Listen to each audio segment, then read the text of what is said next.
கர்த்தருடைய பரிசுத்த நாமத்திற்கு மகிமை உண்டாவதாக. இந்த காலை உங்கள் அனைவரையும் ஆண்டவராக இயேசு கிறிஸ்துவின் இன்ப நாமத்தில் உங்களை அன்போடு வாழ்த்தி வரவேற்கிறேன். விண்துளிகள் வாயிலாக இந்த நாளில் சந்திப்பதிலே மிகுந்த மகிழ்ச்சி அடைகிறேன். மத்தேயு 5:13 நாம் வாசிக்கிறோம், நீங்கள் பூமிக்கு உப்பாய் இருக்கிறீர்கள்.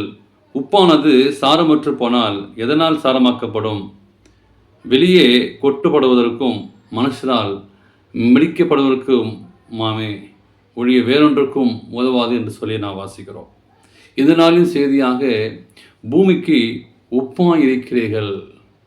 இந்த செய்தியை அநேக விதமாக பேசியிருப்பார்கள்.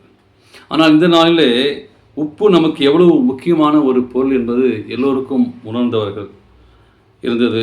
அப்படிப்பட்டதான் இயேசுடைய காலகட்டத்திற்கும் இந்த எல்லா காலகட்ட மக்களுக்கும் இந்த உப்பு மிகவும் தேவையாக இருந்தது. இது மத்திய தரைக்கடல் பகுதியிலே சிலவற்றை உப்பு தட்டுப்பாடு நிலவியது. அந்த காலகட்டத்தில் ரோம வீரர்களுக்கு உப்பு சம்பளமாக கொடுக்கப்பட்டது. இந்த பழங்கால மரபிலிருந்தான் சம்பளம் என்ற சேலரி என்னும் ஆங்கில வார்த்தை வந்ததாகவும் சொல்லப்படுகிறது. எனவே உப்புவுக்கு இவ்வளவு பெரிய ஒரு சாட்சி இருக்கிறது. சேலரி என்ற வரத்திற்கு ஒரு காரணம் உப்பவே காரணமாக இருந்தது. இப்படி கூடியிருந்த மக்களுக்கு பிரசித்தி பெற்ற பொருட்களை வைத்து தான் இயேசு ஊமையாக கூறினார். இப்படிப்பட்ட ஒரு சூழ்நிலை மத்தியிலும் இன்றைய வசனம் தொடர்பு கொள்ளும் போது இளஞ்சிவிட்டவர்கள் சொல்கிறார்கள், சாரமிழ்ந்து வெளியே கொட்டப்பட்டிருந்த வெந்நீர உப்பு நடப்பாதையில் கிடந்ததை மக்களால் பார்க்க முடிந்தது என்று சொல்லி அங்கே வாசிக்கிறோம். இளஞ்சூட் கொட்டேஷனில் பாலஸ்தீனாவிலே மத்திய தரைக்கடையிலே நீரை நீராவியாக்கி அதை சுத்திகரித்து உப்பு எடுப்பார்கள். அந்த சூழ்நிலையில் மத்தியிலே வயலில் படிந்த உப்புகளை குவித்து வைத்திருக்கும் போது உணவுக்கு பயன்படும் போது அது உப்போடு வேறு உப்புகளும் கலந்திருக்கும். அப்பொழுது மழை வந்துவிட்டால் அந்த உப்பு உடனே கரைந்து ஓடிவிடும். ஒரு ருசியற்ற கழிவுப் பொருளாக அது மிஞ்சியிருக்கும்.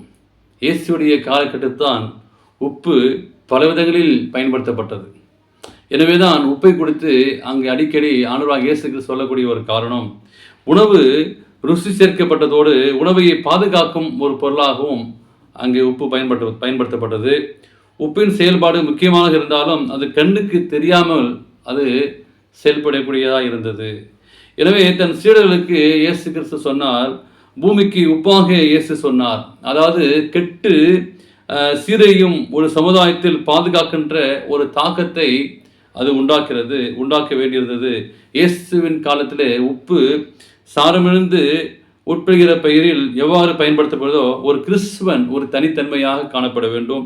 ஒரு கிறிஸ்துவன் இந்த சூழ்நிலையிலே அவன் ஒரு ருசியுள்ள ஒரு வாழ்க்கை காணப்பட வேண்டும். கிறிஸ்துவை போல அவன் தோற்றமளிக்க வேண்டும் என்று சொல்லி அங்கே தேவன் வருகிறார். உப்பு வெளிப்படையாக செயல்படவில்லை, கிறிஸ்துவனும் மறைமுகமாகவே செயல்பட வேண்டும் என்பதை தேவன் வருகிறார். இயேசுவின் காலத்திலும் சமுதாயம் சீர்கெட்டிருந்தது. அத்தீமைகளை அவர் நேரடியாக தாக்கவில்லை. ரோம சமுதாயத்திலே நான் வாசிக்கும் போது கொஞ்சம் கொஞ்சமாக கிறிஸ்துவ நீதிகள் ஊடுருகின்றன. கொத்தடிமைத்தலம் அங்கு போன்றவைகள் தடை செய்யப்பட்டன. உணவிலே உட்கொள்ளப்படும் உப்பானது இன்னொரு தன்மை என்னவென்று பார்க்கும்போது அது உட்கொண்டதும் தாகத்தை தூண்டிவிடும். மனித உடலுக்கு சென்றதுமே தண்ணீர் குடிக்க சொல்லும், அது தன்னை இழுத்து கொள்ளும் தன்மை அதற்கு உண்டு. அப்படித்தான் தாக உணர்வை உண்டாக்கிறது. கிறிஸ்துவனுக்கு இந்த பூமிக்கு உப்பாக இருப்பதனால் ஜீவ தண்ணீராகிய சுவிசேஷத்தின் மேல் அந்த மக்களுக்கு தாகத்தை உண்டாக்க வேண்டும். இதுதான் நீங்கள் உலகத்திற்கு உப்பாக இருக்கிறேன்னு சொல்லி பார்க்கும்போது அந்த கிறிஸ்துவ தாகத்தை, கிறிஸ்துவ ஜீவத்தை, கிறிஸ்துவ சத்தியத்தை மற்றவருக்கு அந்த தாகத்தை உண்டாக்க வேண்டும்.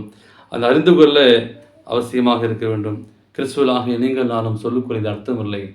அதை சொல்லி மற்றவருக்கு அந்த உப்பில் போன்ற தாகத்தை உண்டாக்க நான் செயல்படுவோம். தேவன் தாமே உங்களை ஆசீர்வதிப்பாராக. God bless you.